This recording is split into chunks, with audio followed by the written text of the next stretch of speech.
Hey everyone, my name is Miss Ziegler and today we're going to be learning how to make an abstract expressionist painting. Abstract expressionism was an art movement in the 1950s. You might know it best from the artist Jackson Pollock. Another artist during this time was Helen Frankenthaler. She was a color field painter, which means she used large areas of bright, flat colors. She also used techniques while painting such as staining and pouring. Many artists from this movement would have a theme with their paintings, so I chose the ocean as my theme. For materials, you're going to need a canvas or some thick paper. You'll need a palette, which can also be a paper plate. You'll need various sizes of brushes. This is a palette knife. It's optional, but it helps whenever you're experimenting. You'll need a water cup. For your acrylic paints, pick colors that fit your theme. Since I'm doing the ocean, I chose greens, blues, yellows, and whites. You can use colors straight from the bottle, or you can mix them for new combinations. But be mindful of which colors you're mixing. Complementary colors will look gross and gray. Since we're using acrylic paint, you really don't need to use water unless you'd be washing out your brush. I'm going to use a little bit just to experiment with it and see what it does.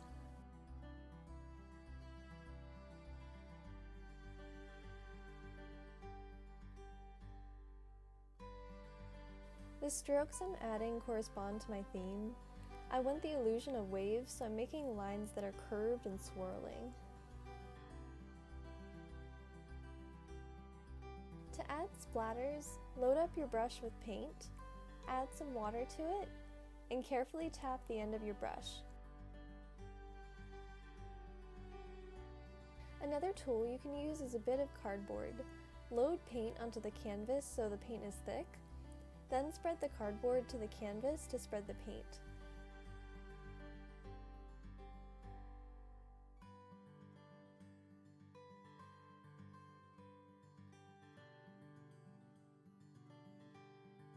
We can also use the palette knife to scrape and create texture.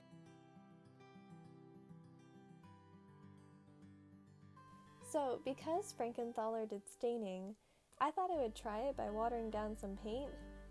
Unfortunately, my canvas has been primed, meaning it's been coated with a medium called gesso. It's not going to soak anything in. Frankenthaler worked with an unprimed canvas, so she didn't have this problem. Since this failed, I thought I would try to pour the paint instead. This also failed.